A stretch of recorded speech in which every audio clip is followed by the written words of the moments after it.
Hello po sa inyong lahat. Isang magandang umaga po sa inyong lahat. Ngayon po ay 29 ng Enero 2026 anyo at ang oras po ngayon dito sa Los Angeles, California ay alas 6:28 ng umaga, araw po ngayon ng Huwebes.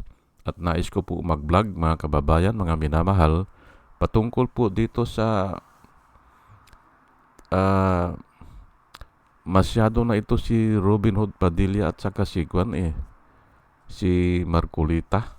Opo. At isama na natin si Amy Marcos kasi may napanood ako na nagbabala pa si Amy Marcos na baka daw ah, yung magkaroon ng aksyon ang China sa atin. Ako ay natatawa lang po ako kasi nga hindi nila alam ang sinasabi nila. Opo. At ito nga, tatalakayin ko ito na lumalabag sila sa batas, sa international law. Opo.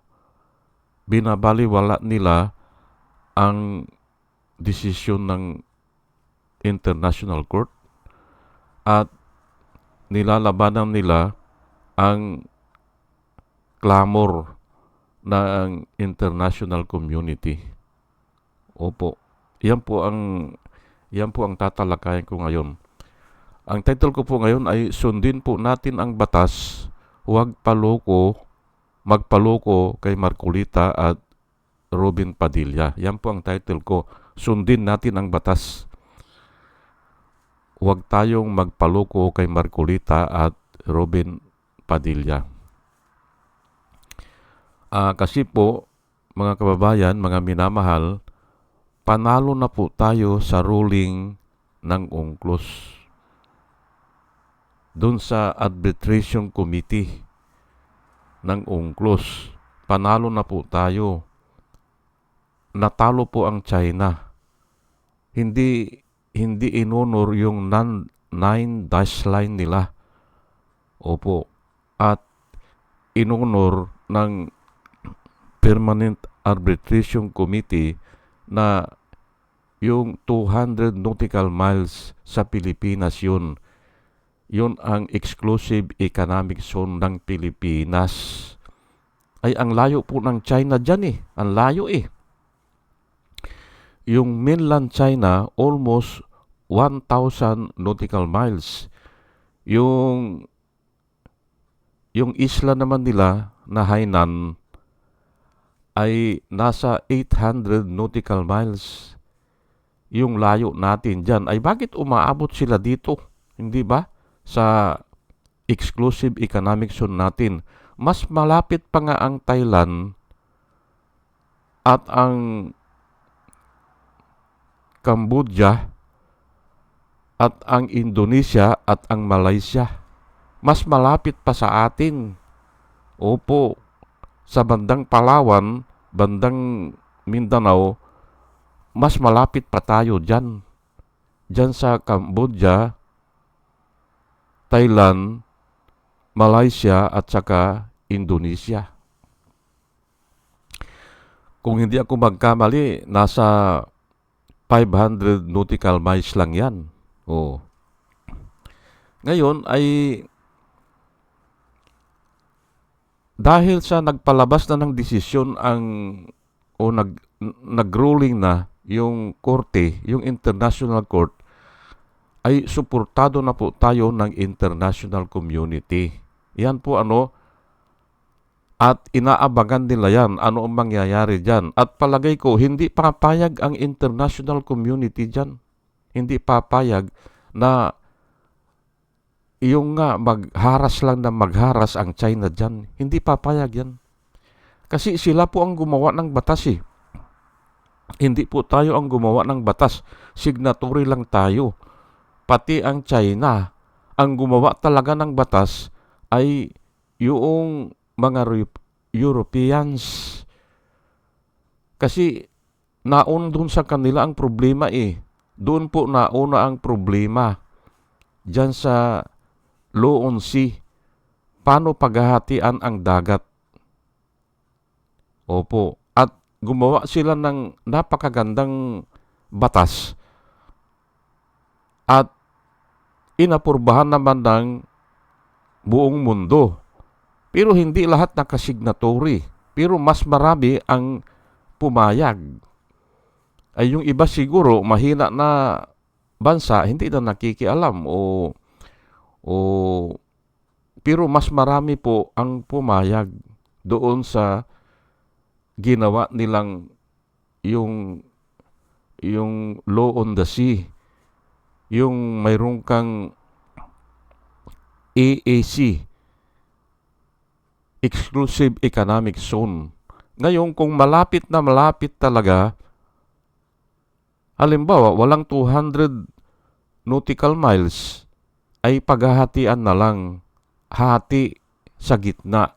Iyon po ang law on sea. Ay bakit ayaw sundin ng China? At ito ngayon, ang mga senador natin ay ayaw ding sundin. Ay ito kung ako si Marcos, kung ako si Bongbong Marcos, gumawa siya ng paraan para ihabla itong mga kwan na ito, itong mga senador na ito. Bakit? Ay ayaw nilang sumunod sa batas Kasuhan sila na ayaw nilang sundin ang international law. Kasuhan sila. O kaya, ipaliwanag nila bakit kumakampit sila sa China. Ay hindi naman kwan yung paliwanag nila Hindi naman reasonable yung paliwanag nila. Wala Ang paliwanag lang nila ay malakas daw ang China. Ay kahit malakas yan, kung mali siya, hindi ba?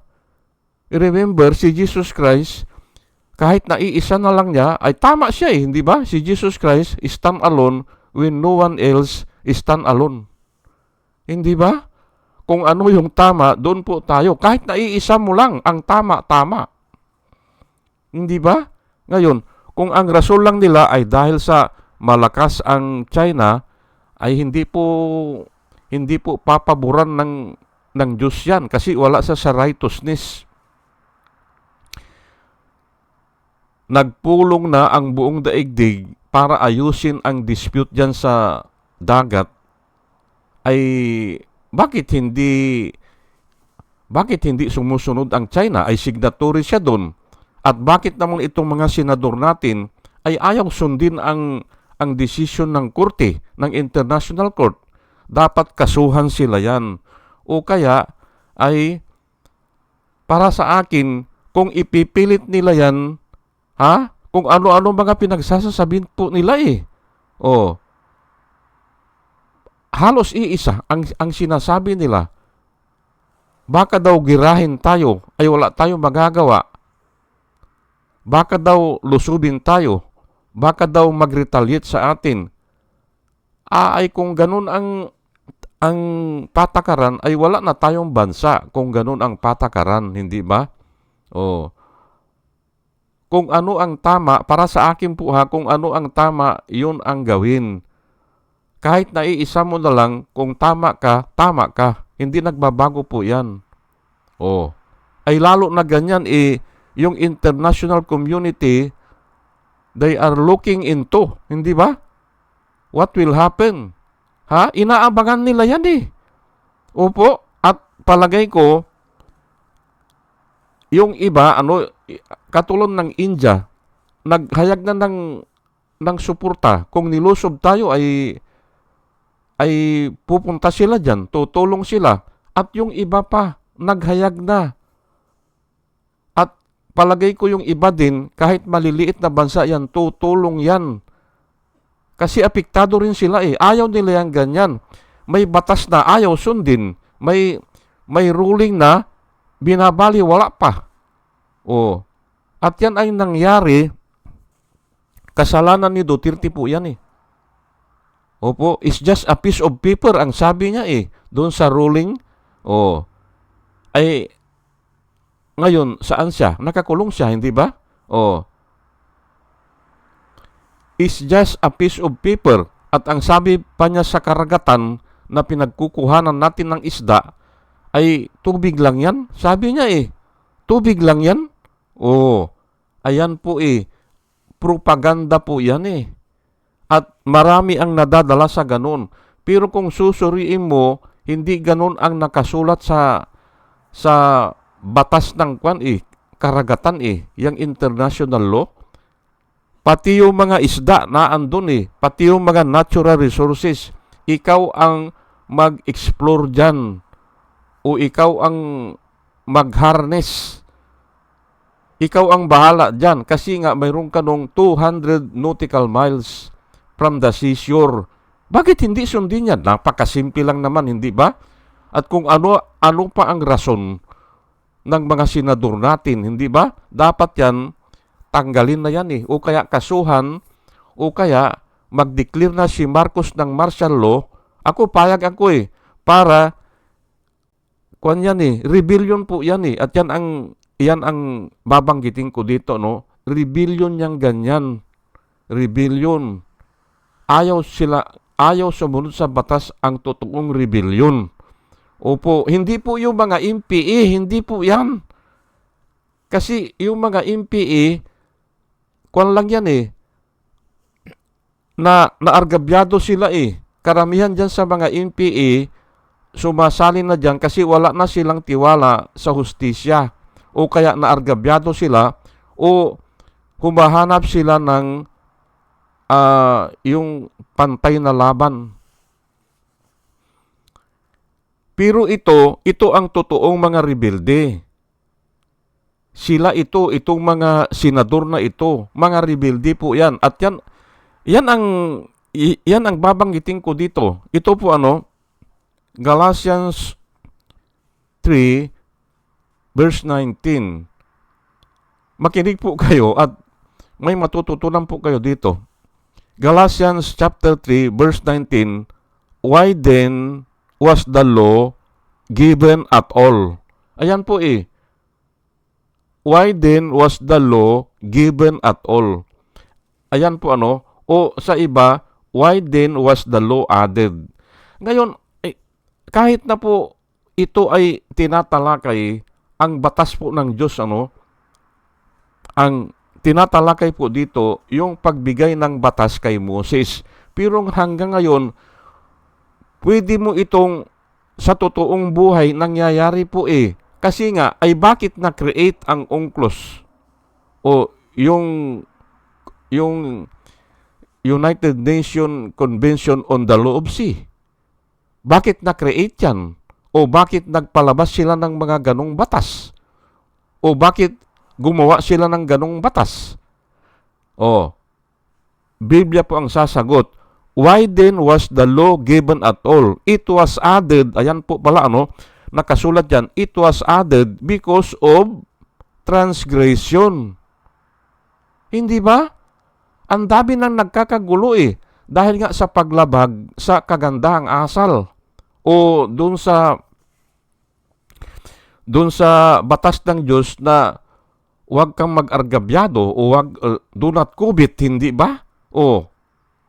Sa kagandahang asal po o yung moral law, ang dami nang lumalabag. Ngayon, nag-aaway-away na ang mga bansa dyan sa Europa dahil lang sa dagat.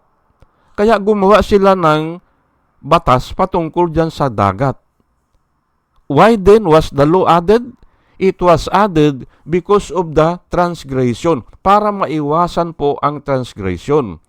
Ngayon, ang isang kwan dyan, pwede rin sabihin na the law was added or the law was given or the law was promulgated to bring us to righteousness or to have righteousness or to acquire righteousness. Ayan po ang purpose ng batas. It is just our guide or our tutor to bring us to righteousness. Ayan po Ngayon ay itong susunod ay hindi na mahalaga ito kasi nga ito ay patungkol sa batas na ibinigay kay Moses eh.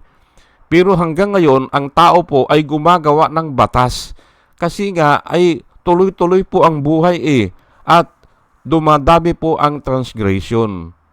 Ayan. Until, ang nakasulat dyan, until the seed whom the promise referred had come. Si Jesus Christ po ito, si Jesus Christ. Pero hindi ko natatalakayan yan, yung batas na ibinigay kay Moses ay epektibo lang yon hanggang doon sa lumabas si Jesus Christ. Kasi nga, yung righteousness ay si Jesus Christ eh. Yun na ang susundan natin. Pag sinusundan natin si Jesus Christ, hindi na natin kailangan ang batas kasi nga, yung ginawa ni Jesus Christ, perfect na yun eh. Yun talaga ang totoo. Kasi ang batas naman wala na makakasunod dyan sa batas kasi puro reklamo. Wala na talaga. Pero hindi lang tinatalakay dito, pero kung ikaw ay nananalig na maliligtas ka dahil sa pagsunod ng batas, hindi pwede. Yun po ang pinapaliwanag ni Paul dito. Pero ang kinuha ko ito, kaya ko kinuha ito dahil nga the law was added. Kahit na anong batas yan eh. Kahit na yung ginawa lang ng tao, ay it was added because of the transgression. Maliwanag na po tayo dyan, The law was given through angels and instructed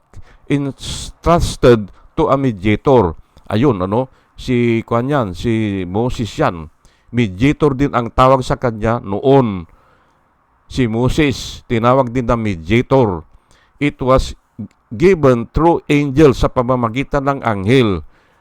Yung nakita pala ni Moses doon ay anghel. Opo, o yung nakausap niya ay anghel. Maliwanag po kasi sa New Testament, akala niya yung Diyos. Okay. Na-establish lang natin the law was added because of the transgression. Kaya nga ito ang sinasabi ko dito kila Marcolita at Robin Hood Padilla at yung ilan ba sila yan? Siyam na senador na pro-China Ginawa po ang batas ng karagatan dahil nagkakagulo na noon. Ngayon, para maiwasan ang gulo, sundin natin yan. Ngayon, kung hindi kayo sumusunod dyan, rebelde kayo. Ito po, babasahin ko, Psalms 107 verse 11. Rebelde po ang tawag sa ganyan. Ayaw sumunod sa batas. Kaya nga, kako, pwede nang ideklara ang martial law Bakit? Ay rebelde na itong siyam na senador Ayaw sumunod sa batas. At hindi lang yan. Pinagtatawanan sila ng ibang bansa. Kasi nga ay Pilipino sila Pilipino sila tapos ayaw nilang sundin ang ruling ng UNCLOS. Hindi ba? Ito po, basahin ko, Because they rebel against God's commands and despise the plan of the Most High. Ayan po, Ano po ang tawag doon? Doon sa ayaw sumunod sa commandment ng Diyos o sa batas ng Diyos o sa panukala ng Diyos o statute ng Diyos, mga deklarasyon ng Diyos, ayaw nilang sumunod. Ang tawag po dyan ay they rebel against God. Diyan po ang talagang totoong rebelde, yung ayaw talagang sumunod sa batas. Katulad yan, yung mga siyam na senador na yan, pinangungunahan ni Marcolita, hindi ba? Ni Robin Hood Padilla at ni Amy Marcos, hindi ba? Ayaw nilang sumunod sa batas. Anong tawag dyan? Rebelde. Hindi ba? Yan ang totoong rebelde. Katulad, namana po yan kay Satanas o kay Lucifer. Hindi ba? Namana po yan Naipamana po yan sa tao. Pero ito, mas grabe ito. Kasi nga, buong bansa po ang kwan nila ayaw nilang sundin Samantala, ang mga Pilipino ay gustong sundin yung ruling ng UNCLOS. Nasa atin yan. Yang karagatan na yan, yung West Philippine Sea na yan, ay inaward na sa atin yan ng UNCLOS. Kasi nga doon sa batas na ginawa nila, 200 nautical miles. Ay bakit ayaw nila? Hindi ba? Adi mga rebelde ganyan? Aywan ko lang kung binabayaran sila, no? Ibang usapan yan. At palagay ko, ganun din kay Duterte, ang iniisip ko dyan, malaking bayad kay Duterte yan. At ito nga, pati sila, binabayaran sila ito. Hindi lang natin alam, pero wala akong makitang dahilan Kasi nga ay Pilipino sila May mga kamag-anak sila na mangingisda. Hindi ba? May mga kamag-anak sila na kumakain ng isda. Ay saang huhuli yan? Ay di dyan sa karagatan, hindi ba? Sa West Philippine Sea, hindi ba? Ay bakit ayaw nila sa atin yan? Ayan po hindi ba? So, binabayaran sila, kaya ganyan ang narration nila, o kaya ganyan ang deklarasyon nila. Remember, nakasulat po sa Biblia, do not receive gifts. Hindi ba? Yung mga lagay. Sinabi po yan sa mga judges ng Panginoon. Tinawag ng Panginoon yung mga judges do not receive yung bribe. Bribe pala, bribe. Because bribe can blind the eyes. Blind the eyes, hindi ba? At saka, alter the narration of the righteous. Ina-alter ang narration Pag naka-receive ka ng bribe, yang ganyan, nakakuha sila siguro ng pira yan sa China. Binabayaran sila ng China. Kaya naiiba ang kanilang narration. Kahit na Pilipino sila. Ayan po ang findings ko dyan. Kasi nga hindi nila maipaliwanag Hindi po paliwanag yan na dahil malakas ang China. Hindi po. Wala yan. Hindi kuhan yan. Kasi nga maraming tutulong sa atin sige po at hanggang dito na lang po at sana po sa ating pakikinig, dalayan ko po na nagkaroon tayo ng wisdom na nanggagaling sa Panginoon. At muli mga kababayan, mga minamahal, isang magandang umaga po sa inyong lahat at salamat po sa inyong pakikinig. Salamat po ng marami. Salamat po.